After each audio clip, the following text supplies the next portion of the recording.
एक बार एक वैज्ञानिक ने एक टिड्डे को पकड़ा और उसे अपनी आवाज पर छलांग लगाना सिखाया। वैज्ञानिक टिड्डे से कहता, कूदो। टिड्डा उसकी आवाज सुनते ही जोर से छलांग लगा देता। अब वो वैज्ञानिक था तो प्रयोग करना तो बनता ही था।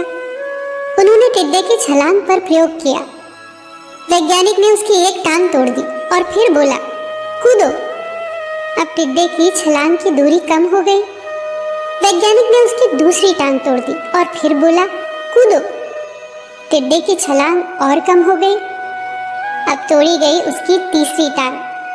छलांग की दूरी और कम हो गई। एक एक करके बेचारे टिड्डे की सारी टांगें तोड़ दी गई। अब आखिरी टांग टूटने पर जब उसे कहा गया कूदो, तो वो हिल भी नहीं पाया। अब वैज्ञानिक ने अपना निष्कर्ष अपनी डायरी में लिखा। जानते हो उसने क्या लिखा? जब टिड्डे की एक टांग तोड़ी गई तो वो थोड़ा बहरा हो गया। जब उसकी दूसरी टांग तोड़ी गई तो वो और बहरा हो गया।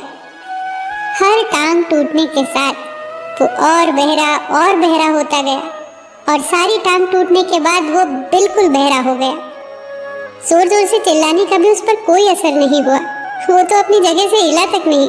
छलांग लगाना तो दूर की बात थी। इस कहानी को सुनकर सभी को ऐसा ही लग रहा है ना कि क्या मूर्ख वैज्ञानिक था। इतनी सीधी सी बात उसे समझ नहीं आई।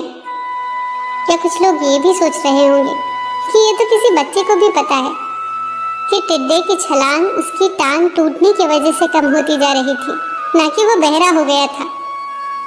पर दोस्तों, हम सभी जीवन में कई बार ऐसे ही मूर्ख बन जाते हैं। कई बार जीवन में दो घटनाएं एक साथ ऐसे घटती हैं कि उनका एक दूसरे से कोई संबंध होता ही नहीं, फिर भी ऐसा लगता है कि गहरा संबंध है। कभी कभी दिखता कुछ और है, हमें समझ कुछ और आता है और वास्तव में होता कुछ और है। इसीलिए अगर पछताना नहीं है तो जीवन में जल्दबाजी में कोई निर्णय न ले। हमेशा समझबूझ का इस्तेमाल करें, सावधानी बरतें, नतीजे सोच विचार कर ही निकालें।